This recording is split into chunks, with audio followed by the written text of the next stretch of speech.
Sorry, ఈ విధంగా ముందు చెప్పినటువంటి వాళ్ళని పూర్వక్రియలోను, తర్వాతి వారిని ఉత్తర క్రియలను పితృదేవత సంతృప్తిగా నియోగించాలి అని చెప్పారు. కాబట్టి ఏతా నియోజే శ్రాద్ధే పూర్వోక్తాన్ ప్రథమ రూప బ్రాహ్మణాన్ పితృపుష్ట్యర్థం అనుకల్పే స్వనంతరాన్. కాబట్టి ఈ విధంగా ఇక్కడ కొన్ని పదాలు ఉపయోగించబడింది. త్రినాచికేత, త్రిమధు, స్త్రీ సువర్ణ, షడంగవిత్ అని చెప్పండి. అంటే వీరందరూ ఎవరు అంటే ఒక్కొక్క విషయం గురించి. తర్వాత పార్వణ శ్రాద్ధ ప్రయోగం అంటే ఆచరణ చెప్పబోతు. ఇక్కడ బ్రాహ్మణాలని 3 శ్లోకాలతో యద్గుణాన్ అంటే ఎటువంటి గుణంతో కూడిన వారిని అని చెప్పండి. రెండవ కటికం కఠోపనిషత్తు రెండవ భాగం ఉన్నటువంటి 3 అనువాకములు త్రినాచికేతములు అనే పేరుతో పిలువబడుతుంది అనమాట. కాబట్టి వేదంలోని రెండవ కటంలోని అయం వావయ పవతే మొదలైన 3 అనువాకాలను త్రినాచికేతములని పేరు అనమాట. అది చదివేవాడు త్రినాచికేతుడు అవుతాడనమాట. కాబట్టి త్రినాచికేత అంటే ఎవరు అనేది మనం క్లుప్తంగా తెలుసుకున్నాం. త్రినాచికేతుడు అనే పేరుతో పిలువబడుతున్నాయి. ఎవరు? రెండవ కఠోపనిషత్తు రెండవ భాగమునందు ఉన్నటువంటి 3 అనువాకములు త్రినాచికేతుడు అనే పేరుతో పిలువబడుతున్నవి. వాటిని అధ్యయనం చేసిన వాడు వాటిలో చెప్పిన విధంగా ఆచరిస్తుండేవాడు త్రినాచికేతుడు అవుతాడు. ఇంకా మధువాతారుత యతే అను 3 రుక్కులను కూడా పఠించేవాడు, దానికి చెందిన వ్రతమును పాటించేవాడు త్రిమధు అనబడతాడు అనమాట. ఆ తర్వాత బ్రహ్మమేతుమాం అను 3 అనువాకములను అధ్యయనం చేసేవాడు, వ్రతాన్ని అనుష్ఠించేవాడు త్రిసుపర్ణుడు అవుతాడు అనమాట. దేనికి 6 అంగములు ఉన్నవో అది షడంగము వేదము అనమాట. దేనికి 6 అంగములు ఉన్నవో అది షడంగం అవుతుంది వేదము. దానిని చదివినవాడు, దాని అర్థమును తెలిసినవాడు షడంగవిత్. అంటే ఇలాగా ఈ 4 ఎక్స్ప్లెనేషన్ ఇవ్వబడింది అన్నమాట. కాబట్టి మధువాత ఉన్న రుక్కును చదివేవాడు త్రిమధుడు, చాందోగ్యంలోని బ్రహ్మమేతుమాం అనే 3 అనువాకాలను చదివేవాడు త్రిసపర్ణుడు, ఆవహనీయం, దక్షిణాగ్ని, గార్హ్యపత్యం, సభ్యం, అవసక్త్యం అనేవి పంచాగ్నులు అనమాట. లేదా ద్రుపజన్య పృథివీ పురుషయోషి ధ్రువ పంచాగ్ని విద్యాన్ని. ఈ విధంగా అవురు చెప్తున్నామట. ఓ సకల చక్రవర్తి, శ్రాద్ధమునందు ఎటువంటి శ్రేష్ఠ గుణాలు కలిగిన బ్రాహ్మణుడు భుజింపజేయాలో వారిని గురించి చెబుతున్నాను విను. త్రినాచికేతుడు, త్రిమధువు, త్రిసుపర్ణుడు షడంగంతో కూడిన వేదాన్ని అధ్యయనం చేసినవాడు, దాని సారార్థం తెచ్చినవాడు కావాలి. ఆ తర్వాత వేదవి శ్రోత్రియో యోగి తథా వై జ్యేష్ఠసానుగ ఋత్విక్ స్వశ్రేయ ద్రౌహిత్ర జామాతృ స్వసురాత్ తథా. అంతేకాదు వేదవిత్ అంటే ఏమిటి? వేదార్థ విచారం చేసేవాడు. శ్రోత్రియ అంటే వేదార్థమును అనుష్ఠించేవాడు. యోగి అంటే యోగాభ్యాసం చేసేవాడు. మూర్ధానందిన ఇత్యాదిగా ఉన్నటువంటి ఋగ్వేదంలోని విశేష మంత్రములు జ్యేష్ఠ సామములని పిలువబడతాయి అన్నమాట. వాటిని పాడేవాడే జ్యేష్ఠ సామకుడు. వాటిని పాడేవాడు జ్యేష్ఠ సామకుడు అవుతాడు. ఆవహనీయము మొదలుగా ఉన్న అగ్నులు 3, సత్యము అవసత్యము అనబడు 2 అగ్నులు కూడితే మొత్తము పంచాగ్నులు 5 అగ్నులు అన్నమాట. వీటిని పంచాగ్నులు అని అంటారు. వాటి యందు అభిరతుడు అంటే ఉపాసకుడు లేదా ఉపనిషత్తుల్లో చెప్పబడిన ద్యు పర్జన్య పృథివీ పురుష యోషి అంటే స్త్రీ అనబడి రూపంలో పంచాగ్ని ఉపాసించేవాడు. దీనిని పంచాగ్ని విద్య అంటారనమాట. బ్రహ్మను చేరుకునేటువంటి విద్యల్లో ఇది ఒకటి. అట్లాగే వేదవేత్త, శ్రోత్రియుడు, యోగి, జ్యేష్ఠ సామకుడు, ఋత్వికు, స్వస్త్రీయుడు అంటే మేనల్లుడు, ఇతడు మృతునికి కానీ కర్తకు కానీ చెందినవాడు. స్వస్త్రీయుడు అంటే మళ్ళా మనకి సందేహం రావచ్చు. ఇక్కడ మేనల్లుడు అని ఉంది. మరి మేనల్లుడు అంటే చనిపోయిన వానికి మేనల్లుడా, లేదు కర్త? ఎందుకంటే చనిపోయిన వాడికి కర్త కాదు కదండి. తండ్రి చనిపోతే అబ్బాయి చేస్తూ ఉంటాడు. ఇక్కడ మేనల్లుడు చెప్పబడింది. మేనల్లుడు అంటే మృతునికి లేదు చేసేవాడిగా వేరు కదండి. మృతునికి మేనల్లుడు అంటే వేరే అవుతారు. కానీ దేనికైనా సంబంధించినటువంటి వాడు ఇతడు మృతునికి కానీ కర్తకు కానీ చెందినవాడు. అదేవిధంగా దౌహిత్రులు చెప్పండి. దౌహిత్రులు అంటే ఎవరు? మృతునికి బిడ్డ కొడుకు. గమనించాలి ఇక్కడ. దౌహిత్రులు అంటే మృతునికి బిడ్డ కొడుకు అన్నమాట. బిడ్డ అంటే కూతురు కొడుకు. జామాత అంటే అల్లుడు. అల్లుడు అంటే ఎవరు? బిడ్డ మగడు. ఎవరికి? చనిపోయిన అతనికి. శ్వశురుడు అంటే పిల్లనిచ్చిన మామ. మాతులుడు అంటే మేనమామ. తపోనిష్ఠుడు, పంచాగ్ను ఉపాసించేవాడు, శిష్యుడు, కర్తక మృతునికి పుత్ర సమానులు. కాబట్టి ఇంకా బంధువులు, మాతాపితలను సేవ చేసే వ్యక్తి, వారిపై ప్రేమ గలవాడు, ఏతాన్ నియోజయే శ్రాద్ధే అని చెప్పండి. వీరిలో ముఖ్యులు అనుకల్పులు అంటే తరువాతి వరుస వారు అనుభేదాలను తెలుపుతున్నాడు. ఏమని? ఏతాన్ అని. ఇక్కడ ఏతా అంటే మొదటి శ్లోకంలో తెలిసిన వారిని జ్యేష్ఠ సామగులను ప్రథమం అంటే ముందుగా ముఖ్య కల్పమునందు భోక్తలుగా ఆహ్వానించాలి. అంటే ఫస్ట్ లిస్ట్ అనమాట. వీళ్ళందరూ ఫస్ట్ లిస్ట్లో ఉంటారు. ఎవరు? త్రినాచికేత, త్రిమధు, శ్రీ సువర్ణ, షడంగవిత్, వీళ్ళందరూ ఉంటారు. అనంతరానంటే ఎవరి? తర్వాత వారిని అంటే రుగాదులను కల్పములేదు. కాబట్టి రాజా వీరందరిలోనూ మొదటి శ్లోకంలో ముందుగా చెప్పిన వారిని భోక్తలుగా ఆహ్వానించాలి. దీని నిమంత్రణని అంటారు. ఇటువంటి బ్రాహ్మణులు రాజ్యంలో నియోగించితే పితరులకు పుష్టి కలుగుతుంది. వారు లభించినప్పుడు వేద విధానము అనుకల్పం ప్రకారం వరుసగా తర్వాతి వారిని నియమించాలి అని చెప్పారన్నమాట. ఇవన్నీ బాగానే ఉంది. ఇంకా కొన్ని ఉండకూడని లక్షణాలు చెప్పారు. అంటే ఇవన్నీ ఉండవలసిన లక్షణాలు బాగానే ఉన్నాయి, మరి ఇవి ఉన్నాయి కదా అని పెట్టుకోలేము. ఉదాహరణకి ఒకకి లక్షణాలు ఎలిజిబిలిటీ ఉంది ఒక అతనికి, దీంట్లో లక్షణాలు ఉన్నాయి, కానీ అతనిలో కొన్ని లక్షణాలు ఉన్నాయి ఏవైతే నిషేధించబడినవో. కాబట్టి అది కూడా ఇస్తున్నారు జాగ్రత్తగా. అంటే ఏమిటి? మిత్రధృక్ ఇలాంటి వాళ్ళని పెట్టుకోకూడదు. వీళ్ళు దొరికినప్పుడు నిషిద్ధులైన గ్రహించవలసి వచ్చినట్లయితే ఆ నిషిద్ధ అవతులను తెలుపుతున్నాడు. ఎవరిని? మిత్రధృక్, కునఖి, క్లీబ, శావదంత, తథా ద్విజ, కన్యా దూషయిత, వహ్ని వేదోఘ్య సోమ విక్రయీ, అవిశస్తత్రథాస్తేన పిసునో గ్రామయాజక, మృతకాధ్యాపక తద్వత్. మృతక అధ్యాపక తద్వత్, అది మృతక అధ్యాపక తద్వత్, మృతక అధ్యాపితశ్చ. మృతక అధ్యాపితశ్చ యః పరపూర్వాపతిశ్చైవ మాతాపిత్రో తదోజ్జకః, వృషలీసూతే పోష్ట చ వృషలీపతిరేవ చ, తథా దేవలకశ్చైవ శ్రాద్ధే నా అర్హంతి కేతనం. అర్హంతి కేతనం అంటే ఏమిటి? నియోగించడానికి తగిన వారు కారు వీళ్ళందరూ కూడా. కాబట్టి వీళ్ళు దొరకనప్పుడు నిషిద్ధులైన గ్రహించవలసినట్లయితే ఆ నిషిద్ధ వ్యక్తులను తెలుపుతున్నాట. అంటే మనకు ఒకసారికి ఏమవుతుందంటే పైన చెప్పిన లక్షణాలు ఉండేటువంటి ఎవరు దొరకరండి. ఈ మధ్య ఒక న్యూస్ చదివాను, అంటే ఒక తమాషా న్యూస్ అనమాట.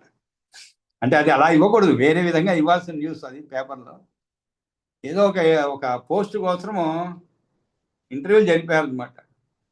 జరిపితే ఎవరు ఆ పోస్ట్ కావాల్సినటువంటి అవన్నీ పూర్తి వివరాలు చెప్పండి, ఎందుకు బాగుండదు చెప్తే మళ్ళీ అది ఇబ్బందులు పడతాను నేను. ఆ పోస్టు కావాల్సినటువంటి యోగ్యతలన్నీ కూడా రాశారు. రాసి ఈ యోగ్యత ఉన్న వాళ్ళు అప్లై చేసుకోమన్నారు.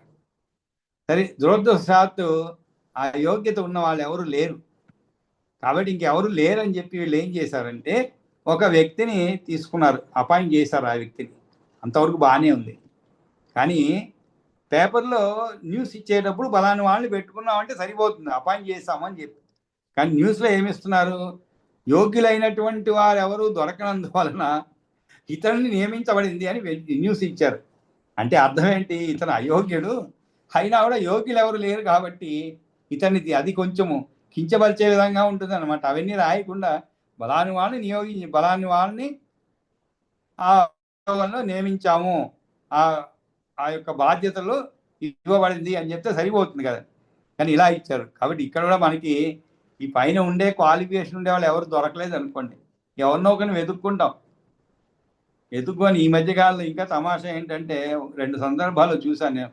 అంటే కొత్తగా లేను, అటువంటి సందర్భాలు పోయినప్పుడు పొద్దున్నే లేవంగానే అడుగుతారనమాట, నువ్వు ఉంటావు అంటే అక్కడ ఉండే 4-5 ఉంటారు కదండి, వాళ్ళని అడుగుతారు ఎవరో నేను ఉంటాను అంటే అయిపోయింది.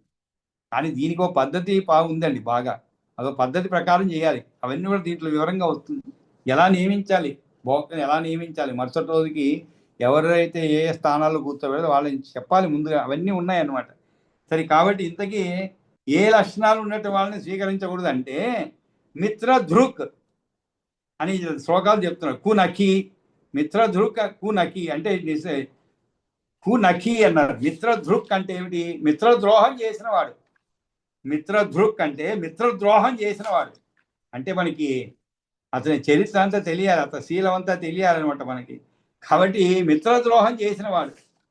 ఆ తరువాత కు నఖి అన్నారు. నఖం అంటే ఏమిటండి? గోల్డ్ అనమాట. కు నఖి అన్నారు. కు అంటే చెడు అని అర్థం అండి సంస్కృతంలో. కాబట్టి ఇక్కడ కు నఖి అంటే పుట్టుకతోనే చేతి గోర్లు కాలి గోర్లు మంచివిగా లేనివాడు.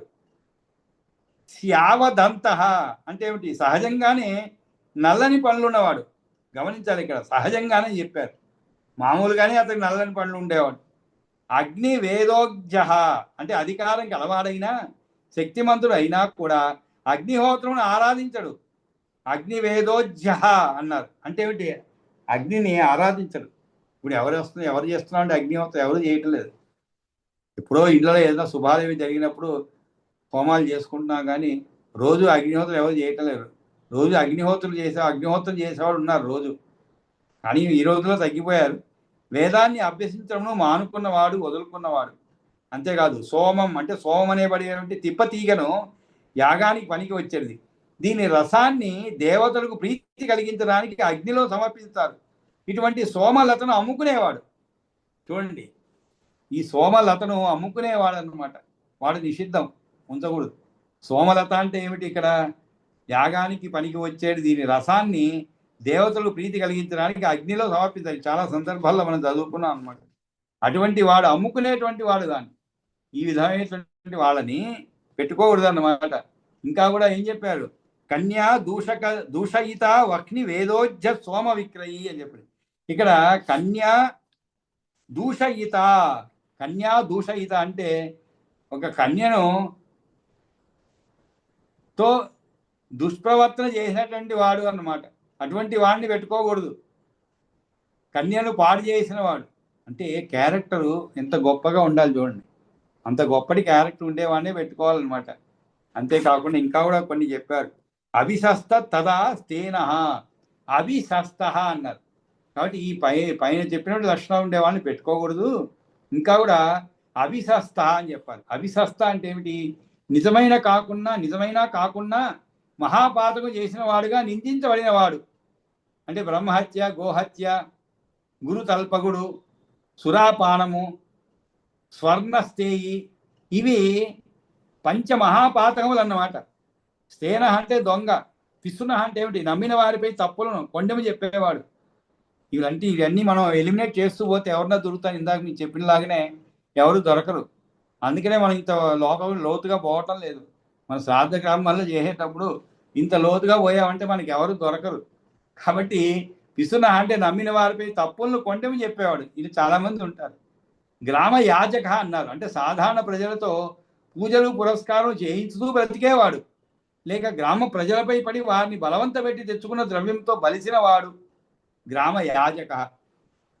అంటే వాడిని నిషేధించారనమాట గ్రామ యాజక. తర్వాత మృతక అధ్యాపక తద్యత్.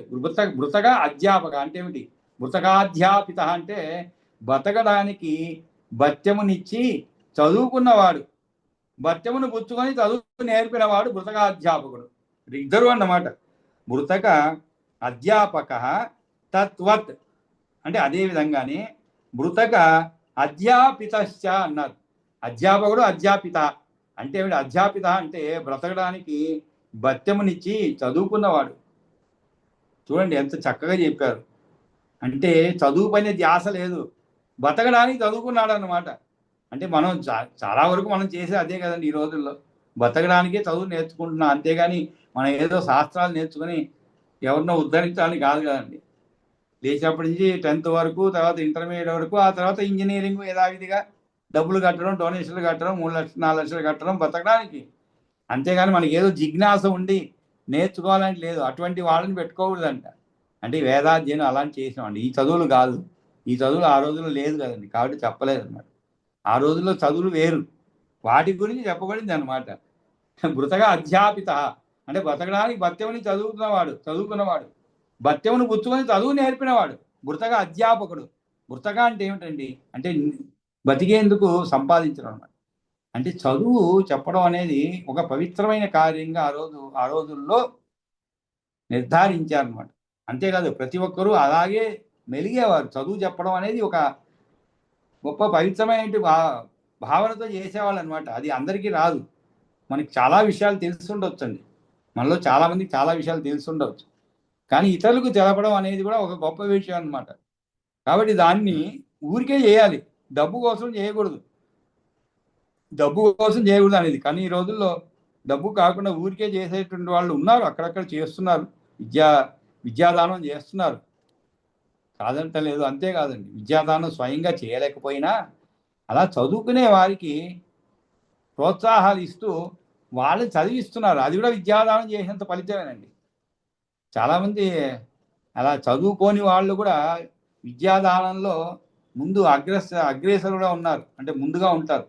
ఉదాహరణ మన తెలుగు వారు నాగేశ్వరరావు గారు ఉన్నారు, వారు ఏం చదువుకోలేదండి పాపం, చిన్నప్పుడు చదువుకోలేదు, ఎంతసేపటికి నాటకాలు వీటిపైన ఎక్కువ మక్కువ ఉండి చదువు నిలిపేసుకున్నారు. చిన్నప్పుడు 8వ తరగతి 9వ తరగతి ఏదో చదివారు, అంత కరెక్ట్ తెలియదు. కానీ ఆయనకి విద్య అంటే చాలా విరుచం, అందుకనే ఇంకా విద్యాదానం చేశారు, కాలేజీని ఏర్పరిచారు.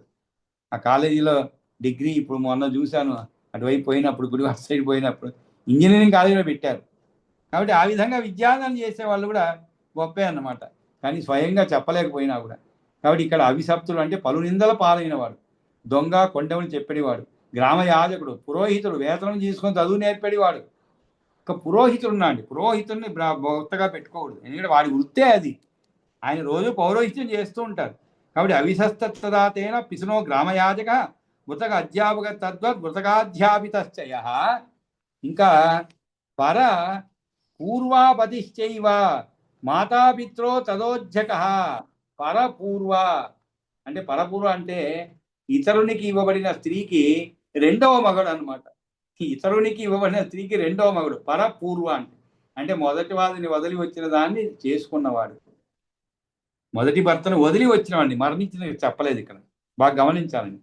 మరణించిన ఆమె చేసుకుంటే తప్పులేదు, అంటే ఆమెకు జీవితం ప్రసాదిస్తున్నారు, పరస్పరం అంగీకారం చేసు. కానీ ఇక్కడ అలా కాదు, మొదటి వాడిని వదిలి వచ్చిన దాన్ని చేసుకున్నవాడు, మారు మనువు దాని మొగడు అని అర్థం. ఉజ్జక అంటే, ఉక్షక అంటే తల్లిదండ్రుల దోషం లేకున్నా వారి సేవ చేయక పోషించగా వదిలేవాడు అని అర్థం ఉష్యక అంటే, ఉజ్జక అంటే. అంతేకాదు వృషలి సూతి పోష్ట, వృషలి సూతి పోష్ట అంటే ఏంటి, శూద్ర స్త్రీతో, వృషలి అంటే శూద్ర అని అంటుంది, స్త్రీతో పొత్తు పెట్టుకొని దానికి పుట్టిన బిడ్డలను పోషించేవాడు. అంటే ఇక్కడ బాగా గమనించాలండి, పోషించడం వేరు, ఏదో అవసరానికి మనం సహాయపడటం వేరు. అంటే దానికి అన్నీ ఉన్నాయి, అంటే తండ్రి ఉన్నాడు, అందరూ ఉన్నారు, చూసుకోవాల్సిన వాళ్ళు బాధ్యులు ఉన్నారు, అయినా కూడా శూద్రస్థితితో పొత్తు పెట్టుకొని అన్నారు. అంటే మామూలుగా సహాయం కాదండి, పొత్తు పెట్టుకొని దానికి పుట్టిన బిడ్డలను పోషించేవాడు. దేవలకుడు అన్నారు. దేవలకుడు అంటే ఏమిటి,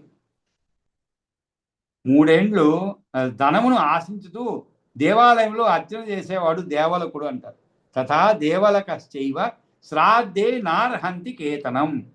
ఇతడు 3 ఏండ్లు ఇట్లాగే బతుకును వెళ్ళదీసుకున్నట్లయితే దేవలకుడు అని పేరు పొందుతాడు. అంటే మామూలుగా అప్పుడప్పుడు పోయి దీపం వెలిగించడం పౌరోహిత్యం అది కాదండి. ఇక్కడ దేవలకుడు అంటే ఎవరినంటే ధనమును ఆశించుతూ దేవాలయంలో అర్చన చేసేవాడు, అర్చకుడు అన్నమాట. ఇతడు 3 ఏండ్లు ఇలాగే బతికితే, అది కూడా ముందే చెప్పలేదండి, అంటే ప్రొబేషన్ పీరియడ్ ఇచ్చారు 3 ఏండ్లు అనమాట. ఆ 3 ఏండ్లు కూడా ఇలాగే బతికాడు అనుకోండి, అప్పుడు బ్రతుకును వెళ్ళదీసుకున్నట్లయితే దేవలకుడు అనే పేరును పొందుతాడు.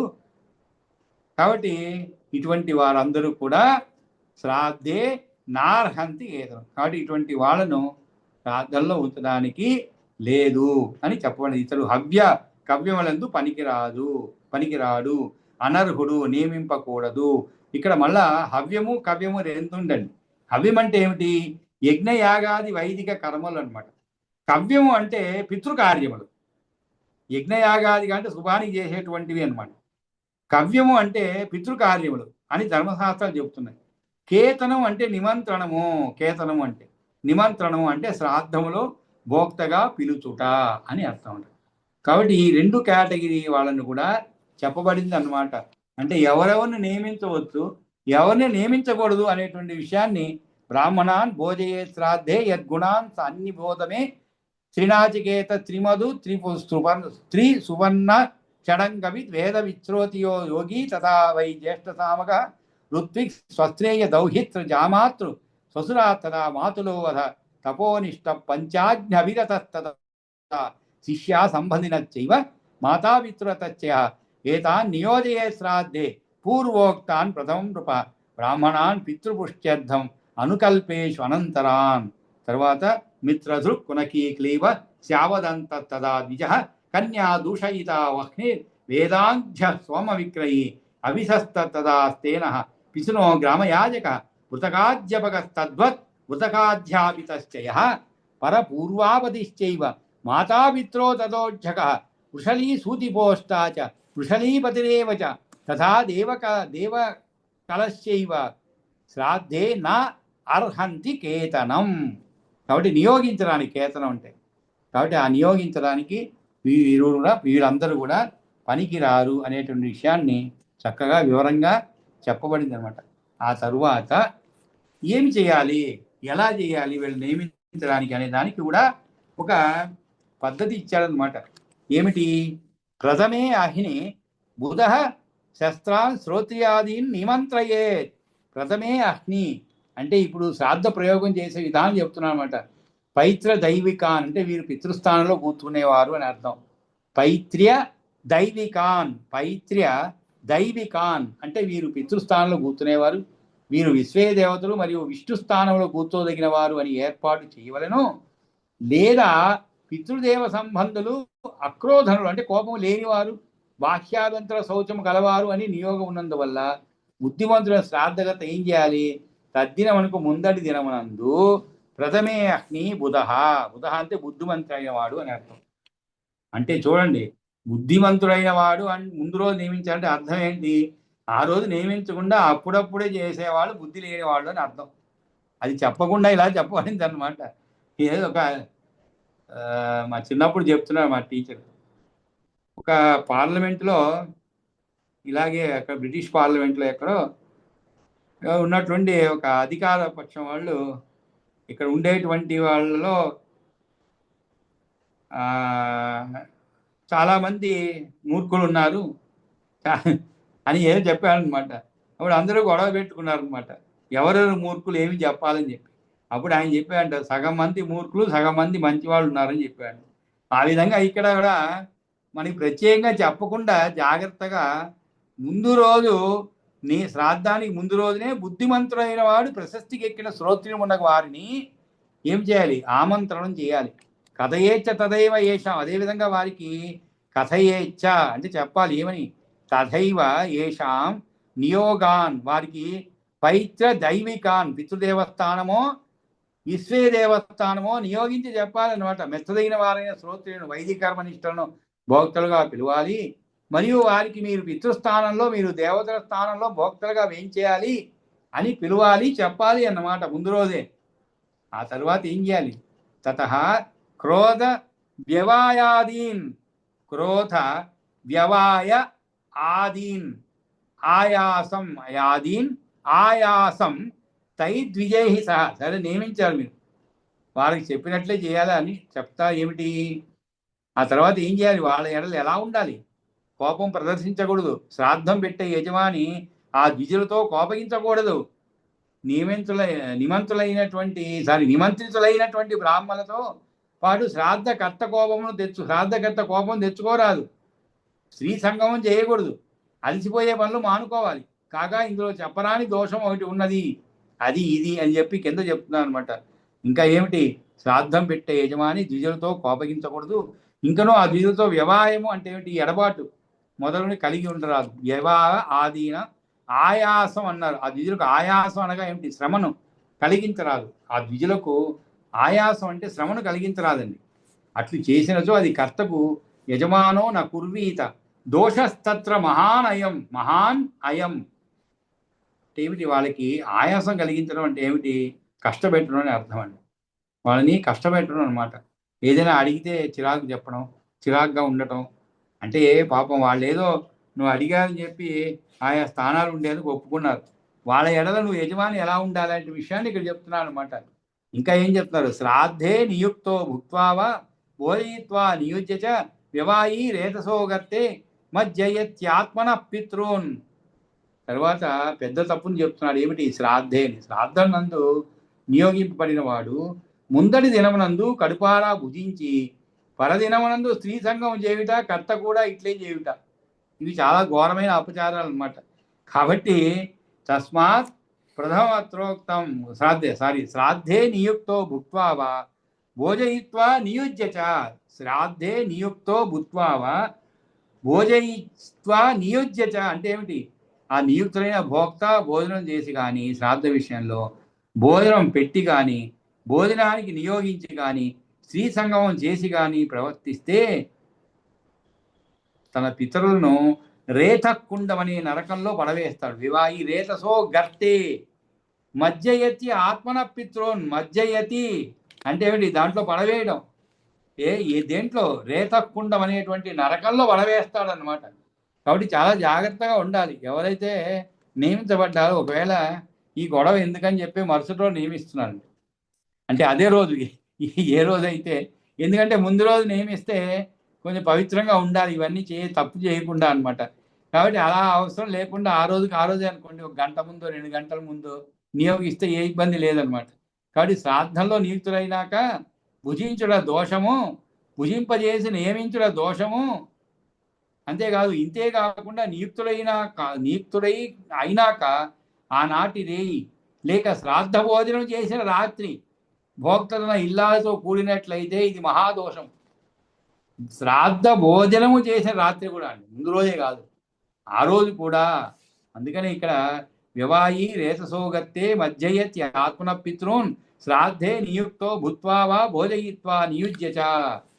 కాబట్టి ఇటువంటివన్నీ చేయకుండా జాగ్రత్తగా శ్రాద్ధం పెట్టే వ్యక్తి కూడా ముందు నాడు ఆనాడు కూడా స్త్రీ సంఘం చేయరాదు.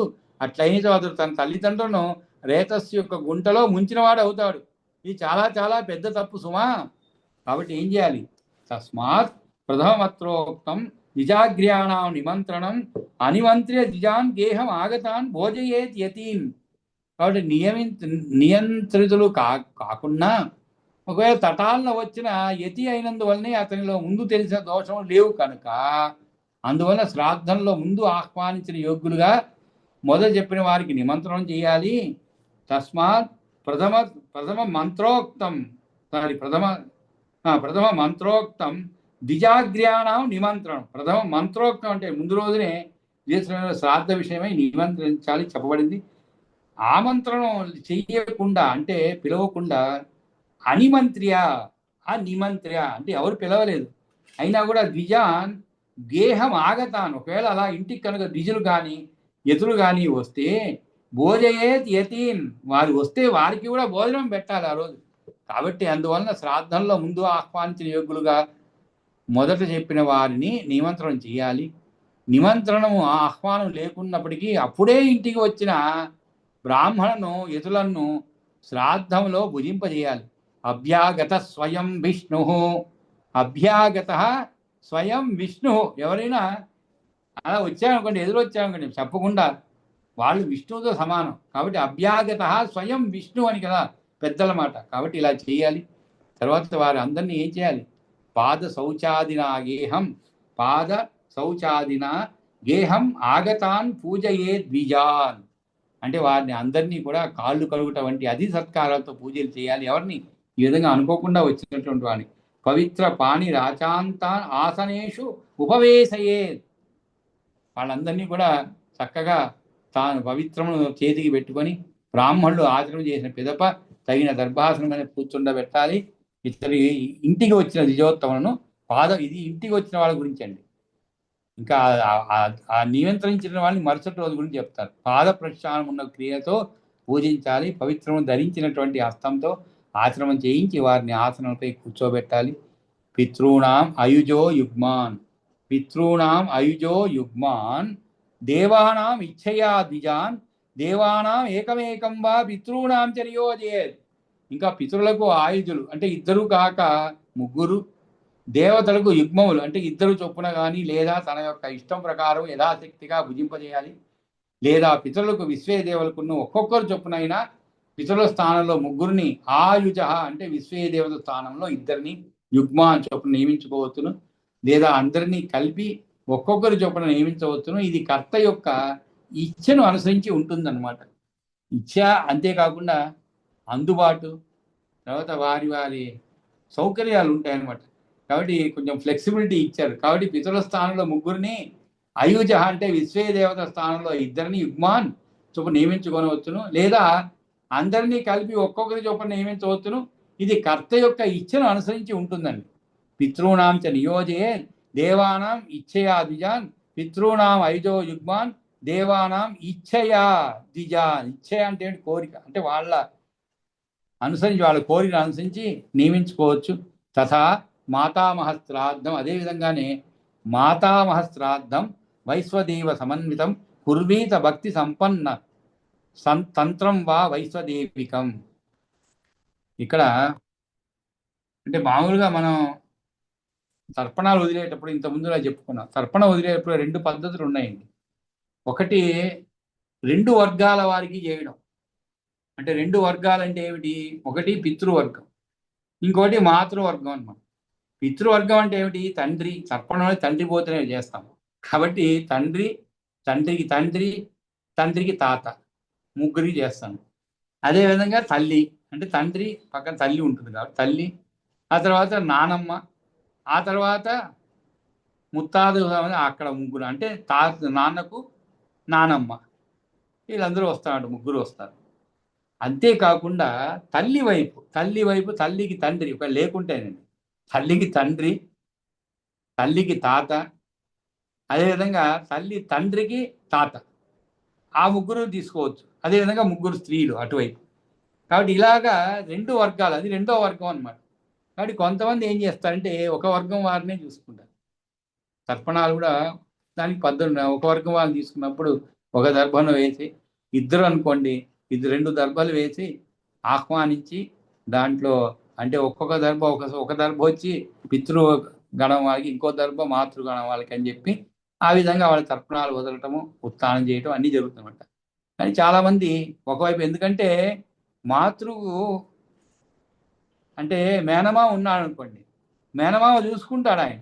అంటే మేనమామ తర్పణ వదిలినప్పుడు ఎవరెవరు వదులుతాడు? తన తండ్రికి తన తాతకు వదులుతాడు.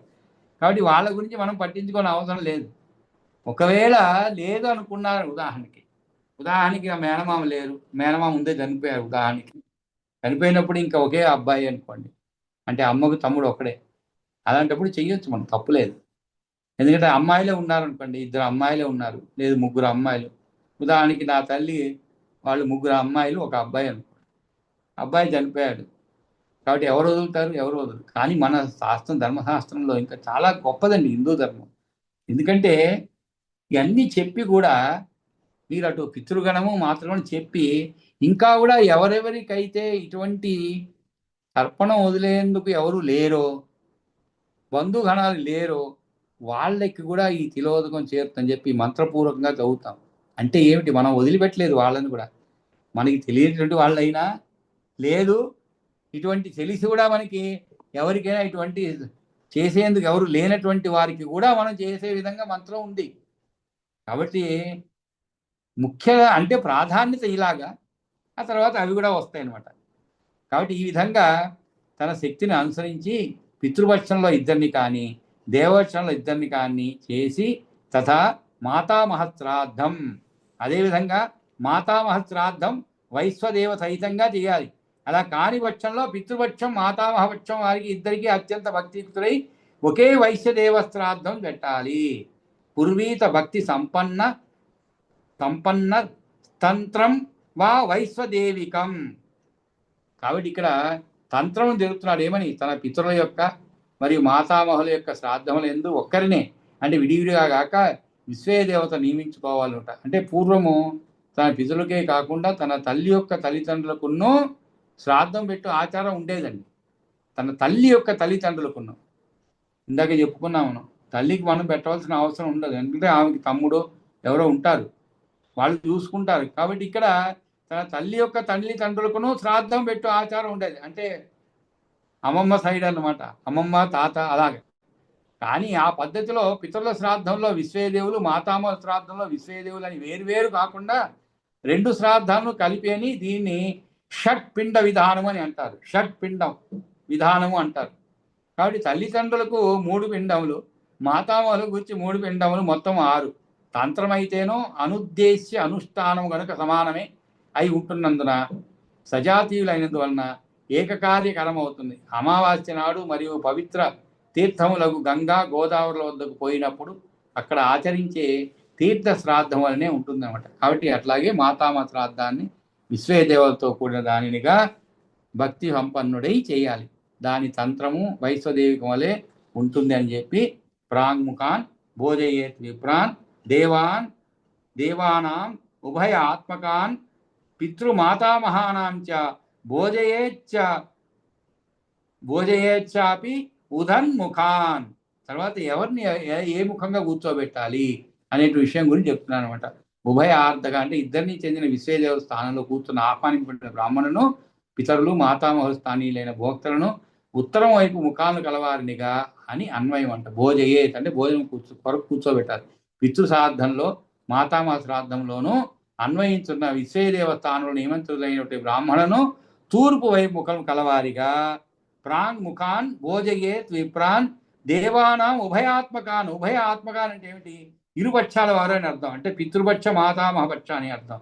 నియమించిన వారిని విశ్వేదేవ స్థానం నియోగించిన విప్రులను తూర్పు ముఖంగా, పితృమాతామహానాంచ భోజయేచ్చాపి ఉదన్ముఖాన్ అదే స్థానంలో ఉత్తరముఖంగా కూర్చోబెట్టి ఎవరిని? పితృపక్ష మాతామహపక్ష స్థానంలో నియంత్రించిన వారిని ఉత్తరముఖంగా కూర్చోబెట్టి భోజనం పెట్టాలి. కాబట్టి ఇంతవరకు చదువుకున్నాం. మిగిలిన విషయాలు మనం రేపు చదువుకుందామండి. ఇప్పుడు సమయం అయిపోవచ్చింది. స్వస్తి ప్రజాభ్య పరిపాలయంతాం న్యాయేన మార్గేణ మహీమహీసా గోబ్రాహ్మణేభ్య సుమస్తు నిత్యం లోకా సమస్తాదుగ్నో భవంతు కాలే వర్షపర్జన్య పృథివీ సస్యశాలిని దేశోయం శోభరహితో బ్రాహ్మణా సంతు నిర్భయా పుత్ర పుత్రిణ సంతు పుత్రిణ సంతు పౌత్రిణ అధనా సదనా సంతు జీవంతు జరదాతం కాయేన వాచా మనసేంద్రియైర్వా బుద్ధ్యాత్మనా వా ప్రవృత్తే స్వభావాత్ కరోమి యద్యత్ సకలం వరస్మై నారాయణ సమర్పయామి యదక్షపదభ్రష్టం మాత్రాహీనం యద్భవేత్ తత్సర్వం క్షమ్యతాం దేవనారాయణ మోతుతే విసర్గ బిందు మాత్రాని పదవాదాక్షరాణి చ న్యూనాని చ అతిరిక్తాని క్షమత్వమయేత్వర. అందుకనే మనం హిందువులు ముఖ్యంగా ఎప్పుడు కొడుకు కొడుకు కొడుకు అంటుంటాం. వాడు చూసుకున్నా చూసుకోకపోయినా కనీసం మనం పోయిన తర్వాత ఈ కర్మలు నిర్వహించేదానికి ఒక అధికారి ఉంటాడు. వాడు నిర్వహిస్తాడు, అది వేరండి. చాలామంది చూస్తుంటారు అధికారులు వాళ్ళ అధికారాన్ని నిర్వహించరు. అధికారిని పేరే అంతే, కానీ కార్యం ఏమి నిర్వహించరు. అలాగే ఉంటారు కొడుకులు ఉన్నా కూడా ఇలా చేసేవాళ్ళు ఉంటారు. కొంతమందికి నమ్మకాలు ఉండవు. ఇవన్నీ ఏం చేస్తాను, బాగున్నప్పుడు చూసుకున్నాం కదా, బాగానే ఆరోగ్యం చెడ్డ. కాబట్టి ఈ పితృకార్యాలు అనేది చాలా అది ఎలా అంటే సున్నితమైన విషయం అన్నమాట. అది బాగా మనస్సులో వాళ్ళకి కలగాలి, చెయ్యాలనేటువంటి కలగాలి, అప్పుడే చేస్తారు. దానికి ఒక విధానాన్ని మనం ముందు తరాల వాళ్ళు నిర్దేశించిన విధానంలో కన్నా పయనిస్తే తర్వాత తరాల వారు కూడా దాన్ని ఆచరిస్తారనమాట. కాస్తో కూస్తో ఆచరిస్తారు. సంపూర్ణంగా ఆచరించడం అనేది కష్టతరం అవ్వచ్చు, కానీ కాస్తో కూస్తో చేస్తారనమాట. అందుకే మనం ఎప్పుడు కూడా కొడుకు కావాలి అనుకుంటూ ఉంటాం. ఇంకా తమాషగా చెప్తుంటాడు, పుత్రుడు అంటే దానికి అంటే చాలామంది తెలిసే ఉంటుంది జోక్. పుత్రుడు అంటే పున్నామ నరక త్రాయతే ఇది పుత్ర అంటే ఒక నరకం ఉంటుందంట పైన. కుమారుడు లేని వాడికి ఆ నరకంలో పడేస్తారంట. అందుకని చాలామంది చెప్తారు, పుత్రుడు కలిగాడు అనుకోండి మీరు అక్కడికి ఎక్కడో పోవాల్సిన పనులు ఇక్కడే చూపెడతారు మనకి. కాబట్టి పుత్రుడు కలిగితే ఆ పైన నరకం ఉండదు, కిందే జరుగుతుంది అనమాట. కాబట్టి అందరూ కాదండి, అలా ప్రస్తుత సమాజం అలా నడుస్తుంది ముందుకి. కాబట్టి ఇవన్నీ చెప్పవలసిన అవసరం. కుమారులే కాదు, కుమార్తెలు కూడా చాలా దుష్ట చర్యలతో తల్లిదండ్రులను హింసించేటువంటి వాళ్ళు, వాళ్ళ ఆచారాలు కట్టుబాట్లు అన్నిటి కూడా వ్యతిరేకంగా పోయి వ్యవహరించి మానసిక క్లేశాన్ని కలిగించేవారు. శారీరక క్లేశాలు, మానసిక క్లేశాలు అన్నీ కూడా చాలా విపరీతమైనటువంటి బుద్ధులు కలిగినటువంటి సంఘంలో ఉన్నాయి మన ప్రస్తుతానికి. మన పూర్వీకులు చాలా అదృష్టవంతులు. మన తర్వాత వాళ్ళు ఏమో తెలియదు, కానీ మనం వరకు చాలా విపరీత ధోరణులు అన్నీ చూస్తున్నాం అనమాట. విపరీత ధోరణులు, అసలు దేనికి కూడా అసలు మీరు ఊహించినటువంటి ధోరణులు